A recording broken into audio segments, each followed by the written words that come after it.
राजीव भवन मुख्यालय में आपका बहुत बहुत स्वागत, अभिनंदन सभी का। हमारे साथ मंच पर उपस्थित हैं उत्तराखंड कांग्रेस की मीडिया प्रभारी डॉक्टर चंद्रिका उनियाल जी।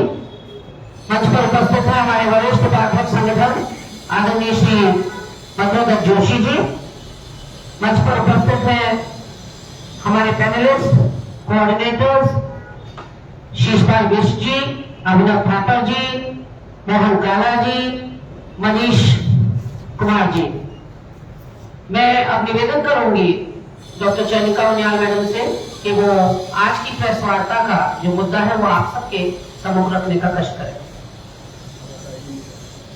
धन्यवाद देवीमा जी। आज हम लोग जो प्रेस कॉन्फ्रेंस करने वाले हैं वो बीजेपी का जो मैनिफेस्टो जारी हुआ है उसके हमारी कुछ प्रतिक्रिया है। पहली तो बात यह है कि किसी भी चुनाव के अंदर किसी पार्टी की अगर कोई आत्मा होती है तो वो मैनिफेस्टो, वो एक तरीके से एक पवित्र ग्रंथ है जिन मुद्दों को लेकर के कोई भी राजनीतिक दल लोकतंत्र में जनता के बीच में जाता है और ये बताता है कि वो किस तरह की सरकार बनाना चाहता है और किस तरह के देश का एक सपना उनके दिमाग के अंदर है। तो ये एक बहुत गंभीर विषय होता है कि जब आप मैनिफेस्टो तैयार करते हैं। जहाँ हम देखते हैं कि कांग्रेस ने दिसंबर 2023 के अंदर मैनिफेस्टो कमेटी का गठन कर दिया था और सब गठन ही नहीं हुआ था। उस मैनिफेस्टो कमेटी ने पूरे भारतवर्ष में घूम घूम कर सभी लोगों से, सभी वर्ग के, सभी एरिया के जो भी लोग थे, अलग अलग लोग थे, जो गैर राजनीतिक लोग थे, उनसे भी बात की और उनकी भावनाओं को समझ करके एक मैनिफेस्टो घोषणा पत्र तैयार किया और जिसका आप सबने देखा कि 5 अप्रैल को कांग्रेस कार्यालय से जो है वो सबके सामने रखा भी गया। यहाँ पे भी सुप्रिया श्रीनेती जी आई थी और आप सबसे रूबरू हुई थी उसी मैनिफेस्टो को लेकर के। लेकिन भारतीय जनता पार्टी का जो घोषणा पत्र है उसको अगर हम देखते हैं तो ऐसा लगता है कि उन्होंने इस पूरी जन भावना का मजाक बना करके रखी है। अभी देखिए कि 13 दिन में, मात्र 13 दिन में उनका पूरा मैनिफेस्टो तैयार हो जाता है और सिर्फ तैयार ही नहीं हो जाता है, तैयार होने के बाद जिस तरीके से उस मैनिफेस्टो को जारी किया गया, 1 घंटे 40 मिनट की पूरी प्रेस वार्ता के अंदर एक तरफा संवाद हुआ। मंच पे बैठे हुए लोगों ने अपनी बात रखी, नीचे से कोई सवाल नहीं और बिना सवाल का और बिना किसी जवाब के सब उठ करके चले गए। तो ये दिखाता है सबसे पहले तो कि उस मैनिफेस्टो को लेकर के भारतीय जनता पार्टी कितनी गंभीर है और ये भी दिखाता है कि वो लोकतंत्र की जो जन भावनाएं हैं उनको लेकर के उनके मन में कितनी प्रतिबद्धता है। चलिए इस मैनिफेस्टो को तो छोड़िए, जब आप सत्ता में होते हैं तो आपसे ये पूछा जाता है कि आपने पहले क्या किया और अब क्या करने वाले हैं। तो अब पुराने मैनिफेस्टो के ऊपर भी अगर हम जाएं, सोचें, कोशिश करें कि भाई भारतीय जनता पार्टी ने पिछले मैनिफेस्टो में क्या था। 2014 में आए थे, आपको याद है, बड़ी बड़ी बातें की थी, अच्छे दिन आएंगे, ये उनका नारा था और सबसे बड़ा उनका जो वादा था वो ये था कि काला धन वापस लेकर के आएंगे, स्पेशल टास्क फोर्स बनेगी जिसमें यह भी कहा गया था कि इतना काला धन आएगा कि हर भारतीय नागरिक के जेब में 15 लाख रुपए आएंगे। चलो 15 लाख को तो भूल ही चाहिए, लेकिन काला धन कितना आया वो भी जवाब देने में आज तक भाजपा असमर्थ है। बल्कि उल्टा आके देखिए जिस तरीके से इलेक्टोरल बॉन्ड का जो खबला सामने आ रहा है वो अपने आप में एक नए भ्रष्टाचार का की ओर इंगित करता हुआ नजर आता है। उसी मैनिफेस्टो में नॉर्थ ईस्ट के अंदर बहाली की बात की गई थी कि नॉर्थ ईस्ट में कानून बहाली लाई जाएगी। मणिपुर में क्या हो रहा है आप जान ही रहे हैं, किस तरीके से चीन जो है वो अरुणाचल के ऊपर अपना कब्जा बनाने की कोशिश कर रहा है, अपना दावा बनाने की कोशिश कर रहा है, वो हम सब जान रहे हैं। नॉर्थ ईस्ट चल रहा है लेकिन वो कोई परवाह नहीं है। स्मार्ट सिटीज की बात की गई थी, कितनी स्मार्ट सिटीज बनी है आप लोग देख सकते हैं। ये भी कहा था कि हम किसान की जो आय है वो दुगनी कर देंगे।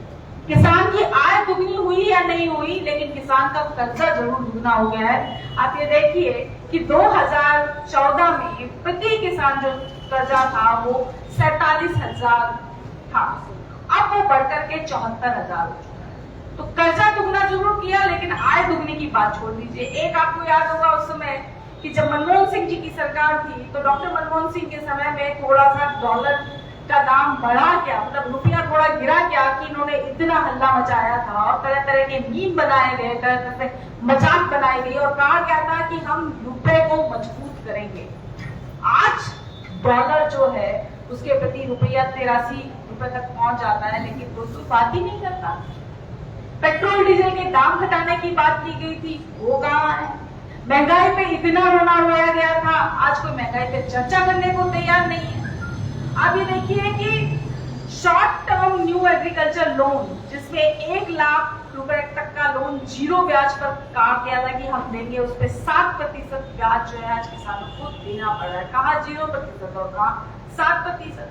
ये भी कहा गया कि जो है 2019 का इनका मैनिफेस्टो आप उठा करके देखिए, उसमें भी बहुत सारी बातें हैं जिसमें ये कहा गया, सबसे बड़ी चीज ये दावा किया गया कि हम जो है 200 नवोदय और केंद्रीय विद्यालय खोलेंगे, लेकिन खोले कितने गए? मात्र 56। और आप अगर तुलना करें यूपीए सरकार कि हमने ये तो कह दिया कि उन्होंने 200 का दावा किया और 56 खोले, हमने क्या किया? तो यूपीए की सरकार में 2002 केंद्रीय विद्यालय खोले। तो अगर यूपीए की सरकार में 2002 खोल सकते हैं तो भाजपा मात्र 56 खोल रही है, तो इसी से समझ में आता है। इन्होंने करोड़पति दीदी की बात की, फिर से करोड़पति दीदी की बात करते हो, लेकिन आप उसी दीदी के ऊपर जो महंगाई का बोझ है उसके ऊपर आप बात नहीं करते हो। लखपति दीदी, हाँ, लखपति दीदी योजना बनाने की बात कर रहे हैं और उसके बाद में आप ये जो कह रहे हैं कि भाई महंगाई के ऊपर आप कोई चर्चा नहीं कर रहे हैं। आप एक तरफ कह रहे हैं कि हम उज्ज्वला के थ्रू जो है फ्री कनेक्शन हमने लोगों को दिए, और दूसरी तरफ आप ये देखिए कि वही जो कनेक्शन के बाद उनको जो गैस सिलेंडर खरीदना पड़ रहा है, वो गैस सिलेंडर 1200 रुपए का आ रहा है। आप कनेक्शन तो फ्री दे देंगे, सिलेंडर कहाँ से खरीदेगा आदमी? उसके लिए पैसा कहाँ से आएगा? महिलाओं को आप आरक्षण देने की बात कर रहे हैं, लेकिन वो आरक्षण मिलेगा कब? 2034 के चुनाव में?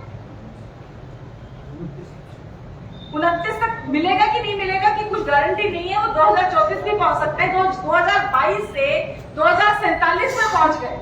जिन्होंने कहा था कि स्मार्ट सिटीज, बुलेट ट्रेन, ये सब के लिए 60 महीने की बात की थी कि सिर्फ 60 महीने मुझे दे दो।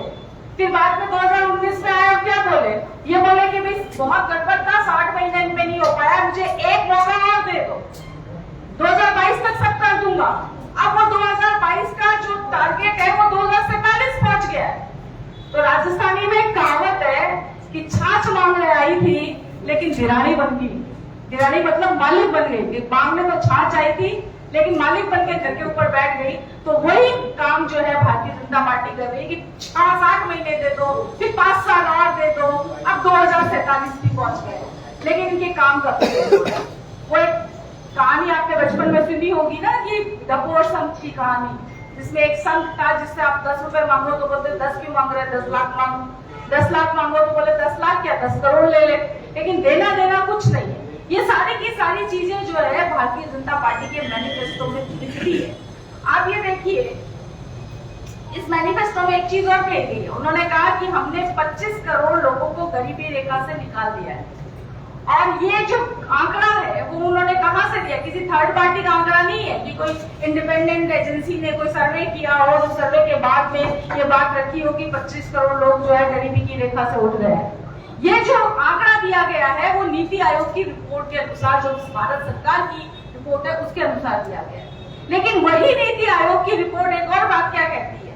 वो ये कहती है कि इस देश की 20% आबादी मात्र 46 रुपए प्रति दिन पे जो है अपना जीवन यापन करती है। तो आप एक तरफ कह रहे हैं कि हमने 25 करोड़ जो है लोगों को गरीबी रेखा के ऊपर उठा दिया, और दूसरी तरफ यही रिपोर्ट आपके 20% आबादी को गरीबी रेखा के पीछे बता रही है। तो आप ये देखिए, इस देश के अंदर जहां पे हर रोज 2 किसान, 2 नौजवान आत्महत्या कर रहे हैं, जहां बेरोजगारी दर अपने अधिकतम सीमा पे पहुंची हुई है, इस मैनिफेस्टो को पूरा अलग पलट के आप देख लीजिए कि रोजगार जो शब्द है इस पूरे मैनिफेस्टो में मात्र 2 बार आता है। दूसरी तरफ जो कांग्रेस है, वो कांग्रेस 1 लाख सालाना जो है शिक्षित युवा को देने की बात कर रही है। यही कांग्रेस जो है, जो गरीब महिलाएं, गरीब परिवार है, उसकी एक महिला को प्रति वर्ष 1 लाख रुपए देने की बात कर रही है। यही कांग्रेस जो है सारे सरकारी नौकरियां 30 लाख सरकारी नौकरियों की बात करिए, महिलाओं के लिए कहा गया है कि 50% जो नौकरियां हैं वो आरक्षण जो है वो महिलाओं को मिलेगा। तो एक तरफ जुमला पत्र है, ये घोषणा पत्र, तो उसको क्या कहें, 13 दिन में कोई घोषणा पत्र तो बन नहीं सकता। घोषणा पत्र बनाने के लिए आपको लोगों से बात करनी पड़ती है, भावनाओं को समझना पड़ता है, उनको जानना पड़ता है, उसके बाद कोई घोषणा पत्र बनता है। 13 दिन में तो सिर्फ जुमला पत्र ही बन सकता है। और सबसे बड़ी चीज ये है कि जिस तरीके से आप संवाद किए बिना, पत्रकारों से संवाद किए बिना उठ करके चले गए, वो ये साफ दिखाता है कि आपकी नीयत में कहीं ना कहीं खोट है। और ये बार बार जो है उन्हीं चीजों को घुमा फिरा करके बस टारगेट आगे बढ़ाते जा रहे हैं। तो मेरा तो यही कहना है भाजपा के लोगों से कि अब आपके माध्यम से यही कहना है कि अब ये जो जनता है वो आपकी बात को समझ चुकी है और अब आपके इस बुलावे में और ज्यादा नहीं आएगी। धन्यवाद। सवाल है